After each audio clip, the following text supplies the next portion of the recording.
What I'm about to show you does not exist in your matrix because it works. It's a garden. Banks of a pond garden.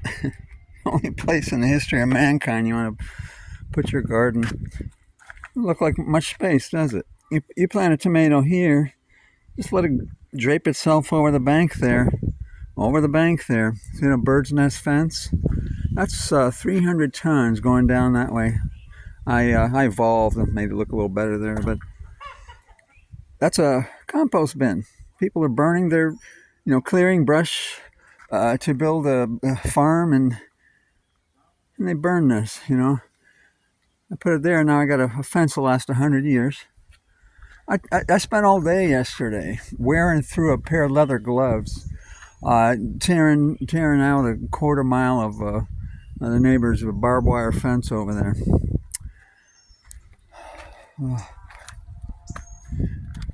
World of complete lunacy. So the garden comes over here. I'm going to show you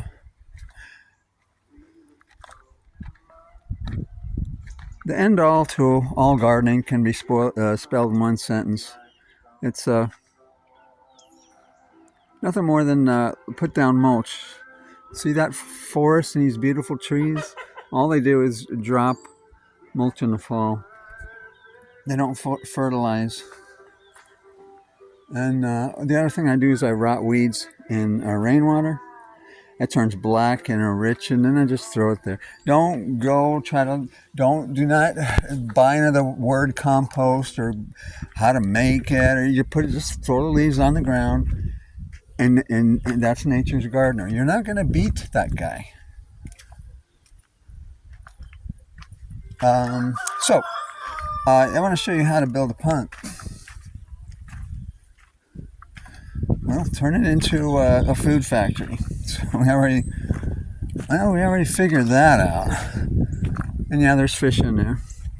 And I only put bait fish in there because I only want, and it's muddy now because I dug this. It took me 4 days to build this mound, to elevate these beautiful rocks so they can be seen from the window and everything else.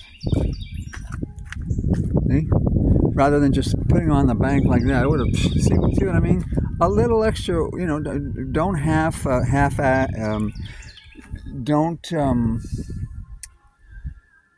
do things halfway. And by doing that, I dug into the exit of the pond. The exit of the pond, I can precision build with just a little bag of cement. A little cement there, how high I'm going to want it to go there. And this is where the water exits out and flows back there. And behind the bird's nest fence, mulch pile, where the plant roots will go under and drape on the top, that is where the new garden will be, below the dam, where the moisture goes. All that there, see? See, that's the main garden that I have now, that big. But now it's going to be all in there like that, where the moisture collects, and et cetera, et cetera. And the roots will travel under there, and then the plants will go over there, showing off my all the vegetables to the neighbors. And sometimes stop in the cars and help themselves. And the cars are just slowing down to look at the. And I always strategically place the rock, so when I'm driving back home from Walmart, I get psyched. Let me show you the aesthetic before we get into the engineering of the aspects of the pond. I bought a property with a rock, obviously. See that mulch pile? It's brown liquid that comes in this stream here all the way down. That's a huge area. You know how much water a roof of a house collects? 5,000 gallons in a 2-inch rain. Now it comes down here. I dug this little canal, and there you go. And then you see this brown compost tea going in there, and that I take a pipe into the garden and my 50 fruit trees over there. But I've got to show you the visual aspects and the contrast of you can't drag a Satanist into Eden by the ankles. He'll be clawing with his fingernails to get back to. Well, we're not allowed to say that word on YouTube. This is where you were placed. It's called the Eden. This is what you're engineered to. The matrix you're engineered to Google. Go ask. That's your Google over there. But as we back out here, see, and then you see that layer that I just showed you that I built, where the River Nile exits, the pond exits and banks out that way. So you got this layer, that layer, and then there's another back layer. You can see way over there, see that massive boulder and these rocks here on the top of a hill way back there on the other side of the pond. And then now here's a contrast. This is what you kids are taught to do. See, this is called a solar panel. And the sun hits that and beats down on it, heats it up, then you lie awake at night. They're 20 degrees hotter at night than I am. My lawn gets, you can't see the cabin. My garden gets over it. My yard gets upward of 15-foot tall weeds. In the fall, I just go and break, after they dry, I break the bottoms off. In 3 hours, I clear the whole front lawn, and then it looks beautiful because I got 160 tons of these gorgeous rocks over there also. Which, the ladies would stop me at the lake and say, I fell in love with that property. And, because, it's a universal law. People, when they're camping out, let's go by those rocks over there. Let's go by the rocks. And again, without contrast, you kids don't understand that you were engineered to be a Satanist. And you notice when I piled these rocks, always be 24 guys at once doing one thing, digging a pond. While I was digging a pond, I told the tractor guy, move the rocks over to the side. Look at that. Look at that. And he would tilt the rock up, and I would shove a rock under it until it stayed, and then I'd go, okay, let's go next. And we were getting these boulders as fast as we could, like that one, because I only had $900 to pay for them. And there's a good just there is about 100 tons. Okay, let me explain something to you. An oak tree averages 30 tons. Okay. These things are incredibly heavy.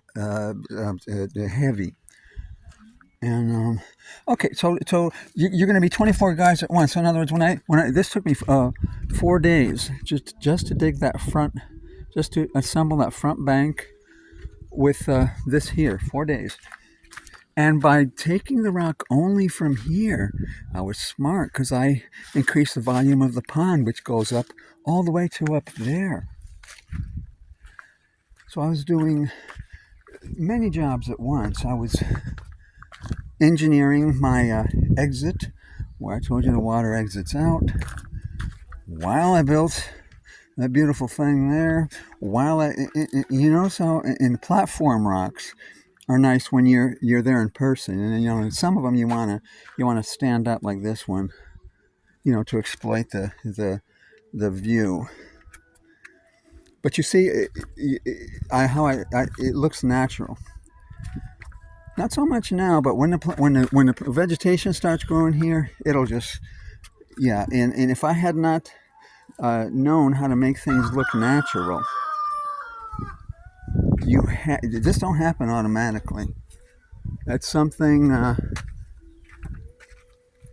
and I've been doing this for. It's something you have to. Every rock you have to consider. And while I dug this, raised the dam here because it was dangerously low with mud mounds, like I mounded in the back side to contain the mulch here, so the chickens don't scratch it out, and so that doesn't wash in the pond from the garden, which will be here, I shaved off this whole top part here to produce more garden area closer to where, you know, I can access. Always remember your access. This Jerusalem artichoke stores bulbs in the ground all winter, and mine will get 15 pounds of Jerusalem artichokes, which is like a potato. These elderberries get 18 inches across in the Pine Barrens on the top of a mountain in Oklahoma on Lake Worcester, where the ground is absolutely brutal orange when you dig down. But over there in my garden, it's black as midnight from 8 inches of mulch I constantly put here. And people aren't gonna deliver wood chips to your house in a truck. What's gonna happen is you're gonna have to go somewhere and drop a blanket in the forest and rake it in yourself. And you always do the math. I was a world-class, world champion cyclist. You don't do the math when you forget your keys in your car 25 miles from home. You're the person who doesn't look at your watch and say, well, if I walk 3 miles an hour, if I walk a little bit quicker, I'll get there in 7 hours and 26 minutes. And if I just walk 2 miles an hour, I'll get there in 12 hours. So I'm just going to walk a little quicker, get there in 7 hours and 23 minutes. But my point is, it fixes your brain so that your brain can comprehend that, hey, I can't walk 25 miles. Do the math. You can gather, to get 3,000 pounds mulch for there, it's not going to take you several years and eternity combined. So do it. Do the math first, and then realize that if you collect 150 pounds a day, which is only about three loads of leaves a day, in 1 month, you've got 3,000 pounds. Do the math. See the car there? You can see that his head is level with the rocks. Let's finish the video with the this is a quartz orgone generator that makes plants grow like mad. You get close to my property, the trees are touching each other here in Lake Worcester because of my orgone generator, the most powerful one in the world. The other ones that you buy online, none of them work. None of them. This one's the only one that has the correct recipe. So you see here, I was late on the garden. I had to dig that puddle. So my garden is not going to be anything fancy. Stuck these potatoes in the ground. But again, it is. Okay? It's that same orange soil. I'm going to dig deeper down. You can see it. See? And that's how you garden. This is called the pokeweed, world's best green, which Satan hates. Satan's boys hate this plant. So all over YouTube, they tell you to boil it 3 times to eat it. No, you don't have to do that. And I throw it in here, and it turns it black and rich. I don't know if you can see that. And it smells like a sewer, which man, it just gets my blood boiling, because when you throw that sewer stuff on these plants, oh my gosh. And apples, they won't grow in Oklahoma.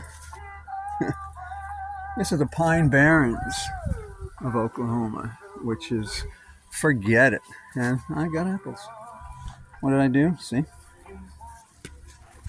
Put down the mulch. So from my window, I've got the beautiful, and then over here we got the Honeycrisp apple. This is south side. It's my wild fennel. It gets 17 foot tall. Poke and greens and fig and lush wild greens grow all by themselves. Onions grow all by themselves. Grow wild, rampant onions everywhere that I don't plant all year. Goodbye. Oh goodness, what do I got here?